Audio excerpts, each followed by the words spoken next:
के साथ आपके सवाल जवाब का सेशन शुरू करते हैं। दीपक जी, आप कोऑर्डिनेट करें सवाल जवाब के लिए, क्योंकि जब डॉक्टर साहब ने कुछ ऐसी चीजें कही हैं जो मॉडर्न मेडिकल साइंस से थोड़ी डिफरेंट भी है, तो लोगों के जहन में सवाल उठना लाजमी है।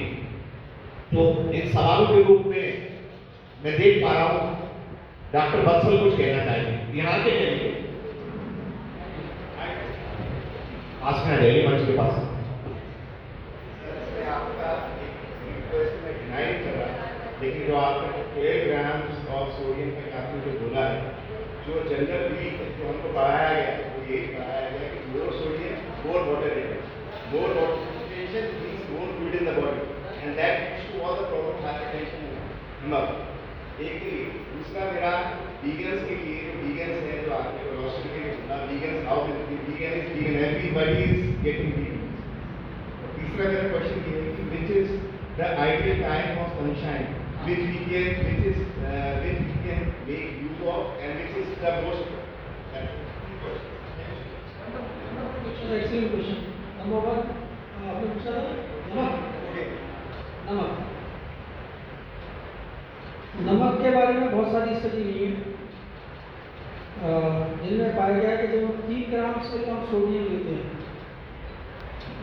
Access of everything is bad, तब सर्वत्र बढ़ जाते हैं।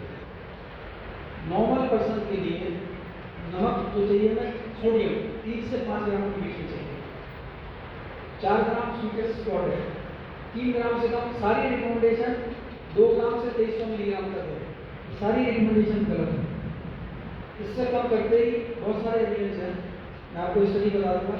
तो यही prospective urban rural epidemiology study of salt, national health NHAMS America की इंस्टीट्यूट की 3 ट्रायल है, तीनों में कहा है कि अगर हम नमक रिकमेंडेड लेवल पर, वैसे कोई मानता नहीं है WHO की बात, सब 10 ग्राम के आसपास खा रहे हैं, वो आप खा ही नहीं सकते। तो सॉल्ट टेस्ट, और सॉल्ट से बिल्कुल डरने की जरूरत नहीं है, प्रोवाइडेड आप किडनी के मरीज नहीं। वेरिएट ऑफ नॉर्मल लोगों के लिए जिनको कोई डिजीज है, अगर आप किडनी पेशेंट हैं तो kidney is a wonderful machine जो इलेक्ट्रोलाइट बैलेंस, सॉल्ट बैलेंस सब ठीक करती है। और सॉल्ट रिटेंशन की जो आपने बात करी, सॉल्ट रिटेंशन एक्चुअली इंसुलिन को भूल जाते हैं। इंसुलिन का किडनी पे एक्शन है, आप पढ़ लीजिएगा। इंसुलिन जब ज़्यादा है तब सोडियम का रिटेंशन होगा, तब वाटर फॉलो करेगा। जब इंसुलिन कम होगा, जो लोग लो कार्ब डाइट खाते हैं या व्रत रखते हैं, तो व्रत में सबसे पहले सोडियम कम होता है। तो व्रत रखते ही इंसुलिन नीचे चला जाता है, इंसुलिन के नीचे जाते ही एक्चुअली नमक अपने आप ही उठता है, नमक इंसुलिन की मदद से उठता है। तो हमें इंसुलिन कम करना है। और आज मॉडर्न डिजीज में hyperinsulinemia is number 1 culprit, leading to insulin resistance, leading to metabolic disease. तो दिस इज नॉट सोडियम। हमने तो ब्लड प्रेशर के 3 नाम रखे हैं sir, essential hypertension, idiopathic, primary, तीनों गलत हैं। Neither essential not primary not idiopathic, secondary to healthy lifestyle. Essential, दुनिया की कोई बीमारी एसेंशियल हो सकती है।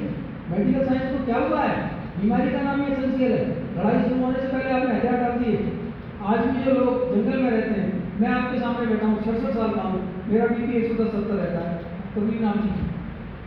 It is sodium, it is not sodium, it is insulin. दूसरा सनलाइट, माइक्रो, तीनों अलग बात है। जैसे हम एक्सरसाइज करते हैं, बार of phenomena, then exercise, then food. Sunlight की आपको तीनों करनी है। सुबह सुबह उठने के बाद पहला काम नेताजी को देखना। जब सन आर होता है तो इंफ्रारेड लाइट आती है, इंफ्रारेड ज़्यादा आती है। और इंफ्रारेड के माइटोकॉन्ड्रिया से लेके फूड हीलिंग से लेके पेन रिलीफ से लेके इंफ्रारेड के काम है। तो इंफ्रारेड चाहिए तो सुबह का सूरज और शाम का सूरज।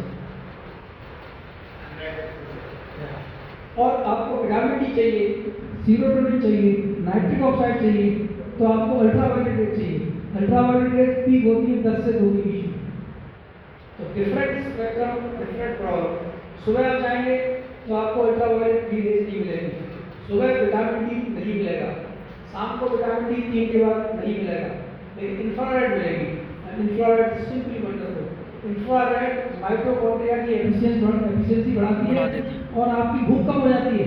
उतने ही खाने से कैलोरी ज़्यादा, ATP ज़्यादा प्रोटीन होती है।